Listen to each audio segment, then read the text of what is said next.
नमस्कार साथियों, आज का हमारा टॉपिक है घातों के नियम। आज हम घातों के नियम के बारे में चर्चा करने वाले हैं।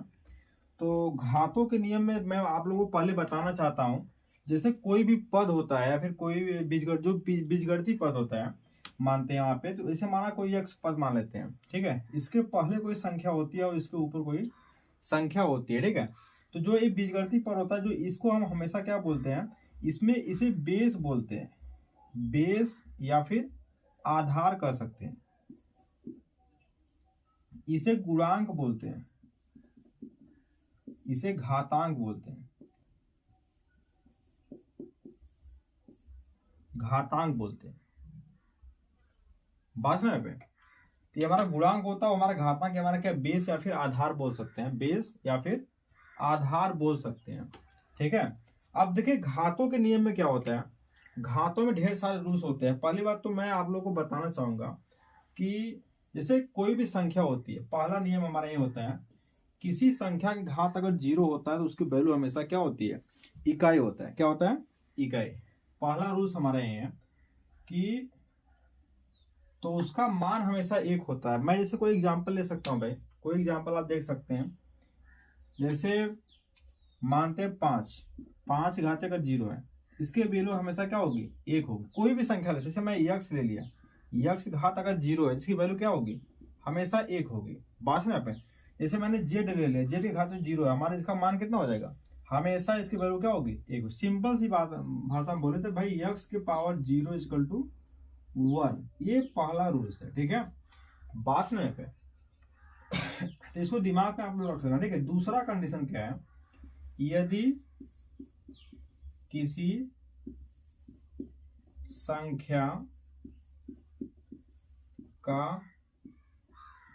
घात 1 हो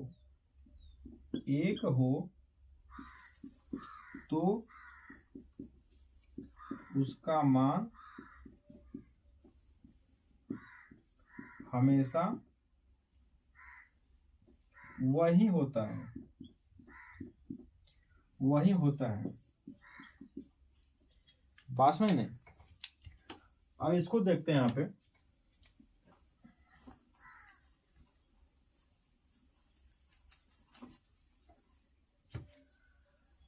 यदि किसी संख्या का घात 1 हो तो उसका मान हमेशा वही होता है। जैसे हम कोई एग्जांपल ले लेते हैं, जैसे मान ली 50 की घाते हमारा कितना 1 है, इसकी वैल्यू हमेशा क्या हो जाएगी, 50 ही होगा।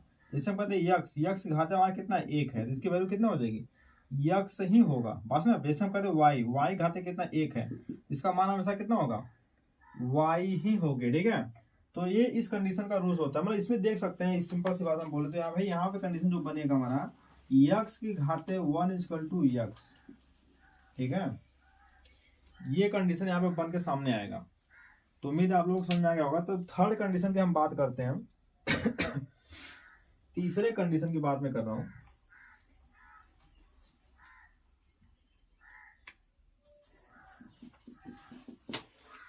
तीसरा कंडीशन क्या है, अब हम क्या करते हैं, दो संख्याओं के गुणा के नियम के बारे में बात करते हैं। जैसे दो संख्याओं का जब हम गुणा करते हैं या फिर भाग देते हैं, दो संख्याओं के गुणा या भाग के कंडीशन की बात करता हूं मैं यहाँ पे। जैसे दो पद है हमारे, दो पद का भाग दे रहे हैं या फिर गुणा कर रहे हैं, तो ध्यान देना यहाँ पे, उसमें कई कंडीशन बनते हैं। पहला कंडीशन,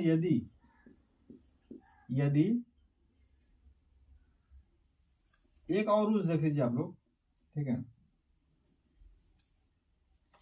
यदि किसी भिन्न में अंश को हर या हर को अंश में ले जाते हैं तो उसका चार्ज बदल जाता है, मतलब आवेश, ठीक है, उसका चार्ज बदल जाता है। बातें समझ गए। जैसे हमारा कोई भिन्न है, जैसे हम कहते भाई 1 बटा हमारा यक्स है, तो यक्स की घात कितनी 1 है। अब इसको हम क्या करेंगे, ये हर है, इसको अंश में लेकर जाएंगे तो क्या हो जाएगा, यक्स के पावर -1 हो जाएगा। बस ना, जैसे हम कहते भाई यक्स की घात कितना है 2 है, अब इसको पलटेंगे यानी बटे में ले जाएंगे, इसको लिख सकते हैं क्या, यक्स का 1, या फिर इसको लिख सकते हैं यक्स के पावर क्या -2 लिख सकते हैं। बस ना पे ये चीजें यहाँ पे हो सकती हैं, ठीक है। तो यही कंडीशन यहाँ पे बनता है। कहने का मतलब जैसे अंश से हर में या हर से अंश में लेकर जाएंगे तो उसका चार्ज हमेशा क्या होगा, बदल जाएगा। पॉजिटिव है तो नेगेटिव, नेगेटिव है तो पॉजिटिव हो जाएगा। बात समझ में आ गई। अब देखिए अगले नियम की बात करता हूं मैं, चौथे नियम की बात करता हूं मैं यहाँ पे।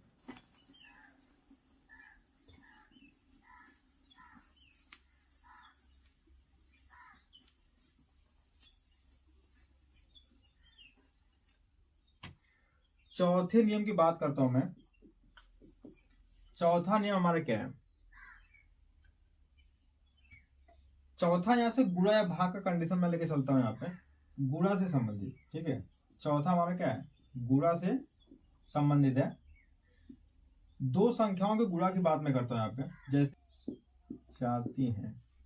जैसे कोई एग्जांपल ले सकता हूँ मैं, दिखा रहा हूँ आप लोगों को। इसमें कंडीशन क्या बनता है भाई, जैसे ये मानते हैं आधार ए है, ठीक है, आधार आपस में बराबर हो, ए के घाते हम मानते हैं यम, गुणे ए के घाते हम क्या मान लेते हैं, यन मान लेते हैं, ठीक है, ए के घाते यन। तो इसमें क्या बनेगा हमारा, ए के घाते क्या हो जाएगा, एम प्लस यन हो जाएगा। बात ना है फिर क्या हो जाएगा, एम प्लस एन हो जाएगा, ठीक है। ये रूल्स यहाँ पे फॉलो कराते हैं। इसमें कोई एग्जांपल दे सकते हैं आप लोग, जैसे मैं कह दूं 2 के घाते कितना 3 गुणे 2 के घाते कितना 5 हो गया। तो ऐसे सवालों को क्या करेंगे भाई, सिंपल सा लिख सकते हैं, 2 के घाते का 3 + 5 यानी हमारा हो जाएगा 2 के घाते कितना 8 हो जाएगा। बात में नहीं, तो ऐसे यहाँ पे कंडीशन बनता रहता है, ठीक है। अब देखिए चौथे रूल्स की बात कर रहा हूँ मैं, पांचवें की बात कर रहा हूँ, ठीक है। दो संख्याओं के गुणा में, अब दो संख्याओं के भाग में, ठीक है, लिखना दो संख्याओं के भाग में, ठीक है। यदि आधार आपस में बराबर हो तो घातें क्या होती हैं, जुड़ती नहीं बल्कि क्या होती है, घट जाती है। घातें घट जाती हैं, ठीक है। इसमें ध्यान देना यहाँ पे, जैसे इसमें होता कैसे, इसे मैं कह दूं भाई कि ए के घाते हमारा कितना है एम है, भाग दे देता हूं ए के घाते कितना यन है, ठीक है। तो यहाँ पे क्या हो जाएगा, ए के घाते हमारा कितना हो जाएगा एम, ठीक है, गुणे कर सकते हैं इसको ए के घाते -n लिख सकते हैं इस वाले रूल से, ठीक है। अब यहाँ पे क्या हो जाएगा, यानी आधार आपस में बराबर है तो ए घाते क्या हो जाएगा m प्लस -n लिख सकते हैं, ठीक है। यानी हमारा हो जाएगा भाई ए के घाते m - n हो जाएगा। बातें समझ आ गई। तो ऐसे कंडीशन में कुछ एग्जांपल आप लोग देख सकते हैं, जैसे मैं कोई एग्जांपल ले लेता हूं।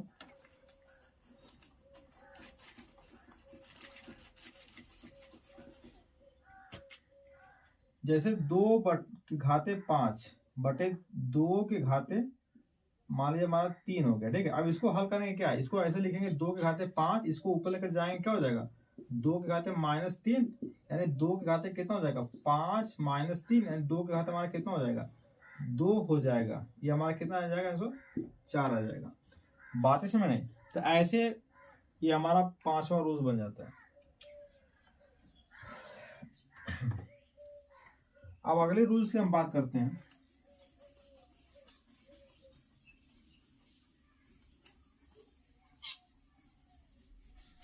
ये रूल्स हमारा जब आधार बराबर हो, घाते क्या हो भिन्न भिन्न हो।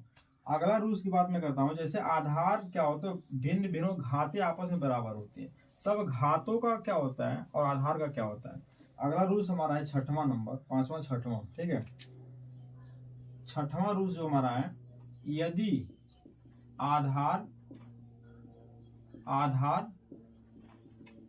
भिन्न भिन्न हो तथा घाते बराबर हो तो आधार का गुणा हो जाता है, बातें समझ में आ गई नहीं। तो आधार का गुणा हो जाता है। अब देखिए इसमें कैसे रूल फॉलो करता है। जैसे यहाँ पे हम मानते हैं भाई ए के घाते कितना, यम मान लेते हैं, गुणे बी के घाते क्या मानते हैं, यम ही मान लेते हैं। मतलब घात आपस में बराबर होनी चाहिए और आधार भिन्न भिन्न हो, तब इस अवस्था में क्या हो जाएगा भाई, ए बी के घाते कितना हो जाएगा, एम हो जाएगा। ठीक है, मतलब आधार का आपस में गुणा हो जाएगा, बात में नहीं पे। तो इस पर सवालें कैसे बनती है, जैसे 3 के घाते कितना हो जाएगा, मानते हैं हम, मान लीजिए भाई यहाँ पे 3 घाते 5 है, गुणा हम मान लीजिए यहाँ पे 7 के घाते मान लीजिए 5। ठीक है, तो सवालें कैसे हो जाएगा भाई, घात वही सेम रहेगा लेकिन आधार का मल्टीप्लाई हो जाएगा, यानी 7 का कितना हो जाएगा 21, 21 के पावर कितना हो जाएगा 5 हो जाएगा। बात समझ गई। तो इस पर ऐसे ही मतलब क्या होती है, सवालें लगती हैं। ठीक है,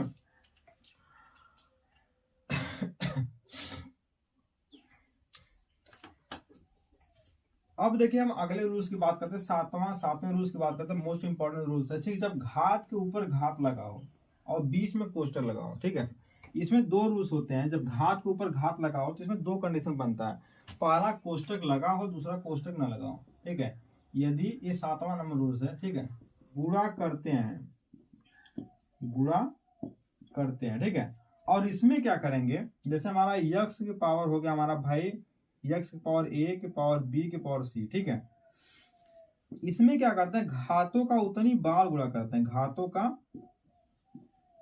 उतनी बार गुणा करते हैं। ठीक है, बात इसमें नहीं, ध्यान देना यहाँ पे कैसे इसको हल करते हैं।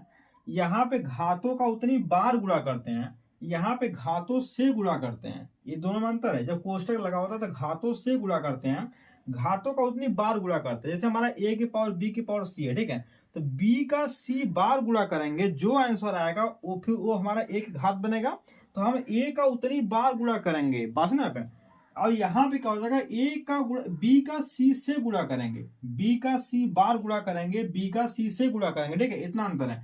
अब जो भी मतलब ए का बी से, बी का सी से, यानी तीनों का मल्टीप्लाई कर देंगे। ठीक है, और यहाँ पर बी का सी बार गुणा करेंगे, जो वैल्यू आएगी वो हमारा ए का घात बनेगा।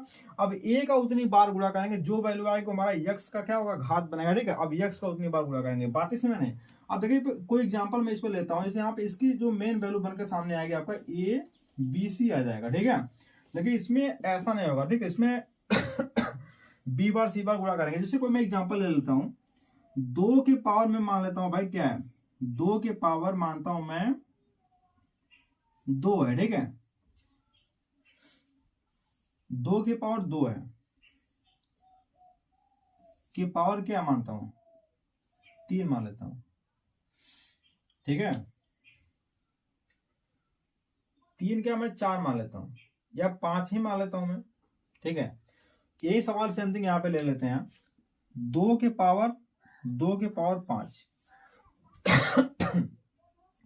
अब इसको हम कैसे हल करते हैं।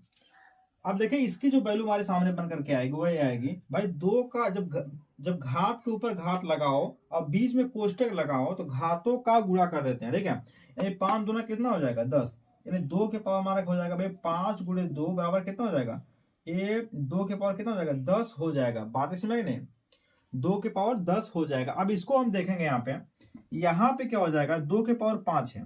ठीक है, अब 2 के पावर 5 है तो यहाँ पे 2 का 5 बार गुणा करेंगे। ठीक है, 2 दूना 4, 2 दूना 4 दूना 8 दूना 16 दूना 32, यानी हमारा कितना हो जाएगा, 2 के पावर कितना हो जाएगा 32 हो जाएगा। बात इसमें आ गई, कोई दिक्कत नहीं है पे। तो ऐसे सवाल बनते हैं। जैसे मैं कोई और एग्जांपल ले लेता हूँ, जैसे मान ले लें यहाँ पे कोष्टक नहीं लगाते हैं, तो ऐसी सवालों को कैसे हल करेंगे। यहाँ पे क्या हो जाएगा, 4 का 2 बार 4 चौका 16 हो जाएगा, क्या हो जाएगा 4 चौका 16 हो जाएगा, 2 के पावर कितना हो जाएगा भाई 16 हो जाएगा। अब यहाँ पे वही सवाल हम देख लेते हैं, यहाँ पे 2 के पावर 4 के पावर कितना है 2 है, तो कितना हो जाएगा 2 के पावर 8 हो जाएगा। ये इसका आंसर बनकर सामने आएगा। बात इसमें कि नहीं, तो उम्मीद है आप लोगों को समझ आ गया होगा। तो इसमें यही कंडीशन बनता है भाई। ठीक है, जब घात के ऊपर घात लगा हो, पहला कंडीशन जब बीच में कोष्टक लगाओ, दूसरा कंडीशन बीच में कोष्टक न लगाओ। जब बीच में कोष्टक लगा हो तो घातों का आपस में गुणा हो जाता है। ठीक है, जब बीच में कोष्टक लगा हो तो घातों का आपस में गुणा हो जाता है। जब बीच में कोष्टक न लगा हो तो घातों का उतनी बार गुणा करते हैं। बात समझ में आई नहीं, तो उम्मीद है आप लोगों को समझ में आएगा घात का रूल्स। क्योंकि घात का रूल्स हमारे बताने का मकसद यह था कि क्योंकि जो बीजगणितीय व्यंजक होता है वहां पे जब हम देखेंगे सजाती विजाती पर, ठीक है, जब बहुपद पढ़ेंगे तो वहां पे इसका बहुत बड़ा रोल है, ठीक है, उसके गुणा में, उसके भाग में, ठीक है। तो वहां पे हम इसको समझेंगे, इस घात का महत्व क्या है इसके माध्यम से, बात सुना है। तो आज के दिन बस इतना है, मिलते हैं नेक्स्ट सेशन नेक्स्ट टॉपिक के साथ।